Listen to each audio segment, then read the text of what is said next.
안녕하세요. 오늘은 거듭남의 방법, 거듭남에 대한 7번째 나눔을 갖도록 하겠습니다. 베드로전서 1장 23절. 너희가 다시 태어난 것은 썩을 씨에서 난 것이 아니요 썩지 아니할 씨에서 난 것이니 살아있고 영원히 거하는 하나님의 말씀으로 된 것이니라. 여기서 이제 물은 비유적인 의미입니다. 이제 내가 주는 물을 사마리아 여인에게 하는 말씀이죠. 내가 주는 물을 먹는 자는 영원히 목마르지 아니하리니 나의 주는 물은 그 속에서 영생하도록 솟아나는 샘물이 되리라. 요한복음 4장 14절 말씀이죠. 그러니까 물로 표현이 되죠. 말씀. 나를 믿는 자는 성경의 이름과 같이 그 배에서 생수의 강이 흘러나리라. 요한복음 7장 38절. 물의 상징적 의미는 하나님의 말씀입니다. 말씀은 단단한 마음을 쪼개는 방망이입니다.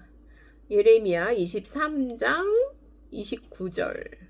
우리가 걸어가는 길을 비춰주는 등입니다. 시편 119편 115절. 나쁜 영향을 받은 것들을 깨끗이 씻어내는 물과 같습니다. 시편 119편 9절. 요한복음 15장 3절. 에베소서 5장 25절 26절. 이렇게 이제 씻어내는 물 이렇게 나와 있죠. 요한복음 3장 5절에는 예수님께서 대답하시되 진실로 이렇게 2번 쓰는 거는 강조예요. 강조. 유대인들은 반복을 통해서 강조를 했다 하더라고요. 내가 네게 이르노니 사람이 물에서 나고 성령에게서 나지 아니하면 하나님의 왕국에 들어갈 수 없느니라. 이 구절의 말씀은 어떻게 거듭나는가를 보여줍니다. 거듭남은 말씀과 성령에 의해서 일어납니다. 성령님이 거듭남의 실제 행위자이며 말씀은 성령님이 사용하시는 도구가 됩니다. 말씀은 도구가 되죠. 이에 대한 증거는 거듭남의 도구에 대해 언급된 다른 모든 구절들이 언제나 말씀으로 거듭날 수 있음을 말하고 있다는 사실에서 찾아볼 수 있습니다. 고린도전서 4장 15절. 복음으로 내가 너희를 낳았음이라. 야고보서 1장 18절. 진리의 말씀으로 우리를 낳으셨느니라. 베드로전서 1장 23절. 너희가 다시 태어난 것은 썩을 씨에서 난 것이 아니요 썩지 아니할 씨에서 난 것이니 살아있고 영원히 거하는 하나님의 말씀으로 된 것이니라. 하나님의 회복사역, 하나님의 신은 말씀을 사용하십니다. 하나님이 가라사대 빛이 있으라. 주의 말씀을 열무로 우둔한 자에게 비추어 깨닫게 하나이다. 우리는 창세기 1장 2절 3절에서 성령님과 말씀이 함께 계심을 볼 수 있습니다. 그래서 요한복음 3장 5절 말씀과 성령으로 나야 한다고 말씀하신 것입니다. 하나님은 말씀으로 일하시거든요. 거듭남은 성령님에 의해서 하나님의 말씀이 적용될 때 일어납니다. 그리스도 예수 안에서 복음으로 내가 너희를 낳았음이라. 고린도전서 4장 15절. 사도 바울은 여러 곳을 다니며 하나님의 은혜의 복음을 전했습니다. 성경은 생명의 말씀만이 허물과 죄로 죽은 이들을 다시 태어나게 할 수 있다고 말씀하십니다. 내가 너희에게 이른 말이 영이요 생명이라. 요한복음 6장 63절. 진실로 진실로 너희에게 이르노니 죽은 자들이 하나님의 아들의 음성을 들을 때가 오나니 곧 이때라. 듣는 자는 살아나리라. 요한복음 5장 25절. 죽은 영혼은 오직 살아계신 하나님의 말씀으로만 거듭날 수 있습니다. 말씀이 정말 제대로 말씀이 선포가 되고요. 그리고 이 거듭난 사람으로부터 사람의 속에 있는 하나님의 영, 거듭난 사람으로부터 그 말씀이 전해질 때 진짜 하나님의 역사가 일어나는 것 같아요. 저는 그렇게 생각이 돼요.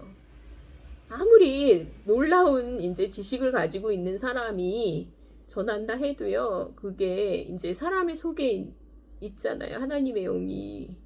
거듭난 사람 속에는 하나님의 영이 거하시거든요. 그런 사람이 말씀을 선포할 때, 그때 하나님의 역사가 이루어지고, 그리고 거듭남의 역사가 이루어진다고 생각이 듭니다. 그럼에도 불구하고 우리는 거듭남을 어떻게 우리가 인간으로 어떻게 할 수가 없어요. 하나님의 역사이기 때문에. 베드로전서 1장 23절. 너희가 다시 태어난 것은 썩을 씨에서 난 것이 아니요 썩지 아니할 씨에서 난 것이니 살아있고 영원히 거하는 하나님의 말씀으로 된 것이니라. 그러니까 사탄에 뱀의 씨가 들어왔잖아요. 아담의 범죄 후에 뱀의 씨가 들어왔는데 하나님의 씨도 들어온다는 거예요. 똑같은 원리예요. 똑같은 원리. 뱀의 씨가 들어왔잖아요. 그리고 하나님의 씨가 이제 십자가에서 분리가 되면서 우리가 하나님의 씨로 살아나는 거예요. 거듭남. 그러니까 예수님의 부활과 연합이 되면서 우리가 거듭나야 된다는 거죠. 그래야 신앙을 시작할 수 있다는 그런 얘기를 이제 계속해서 하고 있죠. 당신은 진짜 거듭났는가? 아더핑크 중에서 발췌를 했고요. 저는 오늘 마태복음 7장 13절부터 27절까지 좀 빠르게 읽어보려고 해요. 마태복음 7장 13절부터 27절. 좁은 문으로 들어가라. 멸망으로 인도하는 문은 크고 그 길이 넓어 그리로 들어가는 자가 많고 생명으로 인도하는 문은 좁고 길이 협착하여 찾는 이가 적음이니라. 거짓 선지자들을 삼가라. 양의 옷을 입고 너희에게 나아오나 속에는 노략질하는 일이라. 그의 열매로 그들을 알지니 가시나무에서 포도를 또는 엉겅퀴에서 무화과를 따겠느냐.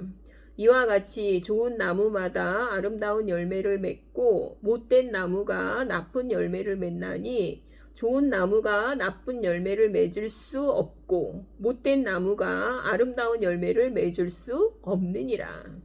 아름다운 열매를 맺지 아니하는 나무마다 찍혀 불에 던지우느니라. 이러므로 그의 열매로 그들을 알리라.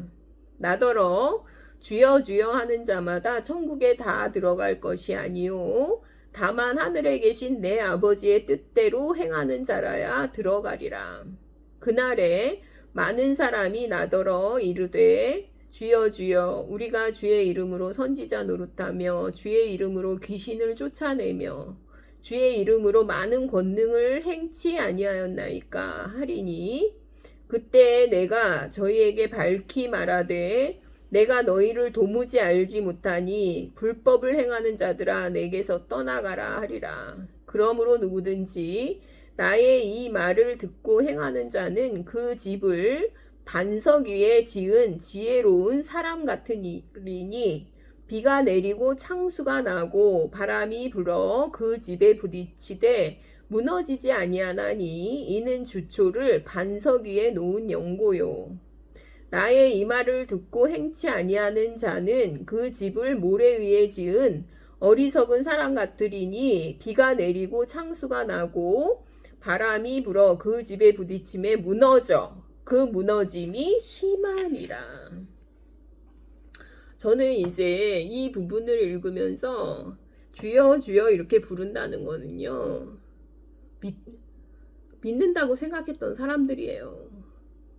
그날에 믿는다고 생각했던 이 사람들이요, 예수님은 나는 너네들을 몰라, 너희들을 몰라.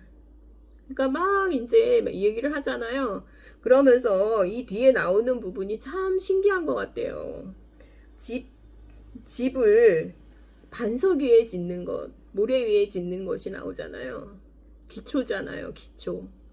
기초에 대한 얘기가 나오면서 이 기초가 얼마나 중요한지를 또 이렇게 얘기를 하고 있는 거예요. 기초를 무시하고, 기초는 그거는 아무것도 아니야. 성숙을 해야 돼. 닮아가야 돼. 어떻게 닮아가요, 근데? 거듭나지도 않은 사람이 노력을 통해서 닮아가려고 하고 다 가짜라는 거죠. 이게 정말 중요하다는 거를 여기 이제 그 모래 위에 지은 집과 반석 위에 지은 집으로 이 기초는요, 너무 중요한 거예요. 이게 없으면은 시작이 되지가 않아요. 그 다음에 시작이 잘못될지어도, 그러니까 시작이 된 다음에 뭐 다른 게 이제 성화가 제대로 안 되고 뭐 예수 그리스도를 닮아가는 게 잘 안 되고 죄를 짓기도 하고 넘어지기도 하고 그런 문제는 있을 수도 있지만 기초가 제대로 안 됐다 하면 그 무너짐이 얼마나 심하겠는지 여기 마태복음 7장에 이게 이제 연결이 된 부분이 저는 참 신기하게 느껴졌어요. 그 주여 주여 하는 자마다 천국에 다 들어갈 것이 아니요. 그러면서 반석 위에 지은 집과 모래 위에 지은 집을 비유적으로 이제 말씀을 하고 계시거든요. 그 부분이 저는 진짜 참 신기해가지고 이 부분은 제가 오늘 아침에 이거를 이제 읽으면서 참 신기하다. 이 거듭남에 대해서 말씀하고 계시구나 이러면서 이 부분을 읽었거든요. 그래서 그 부분을 좀 나눴습니다. 감사합니다.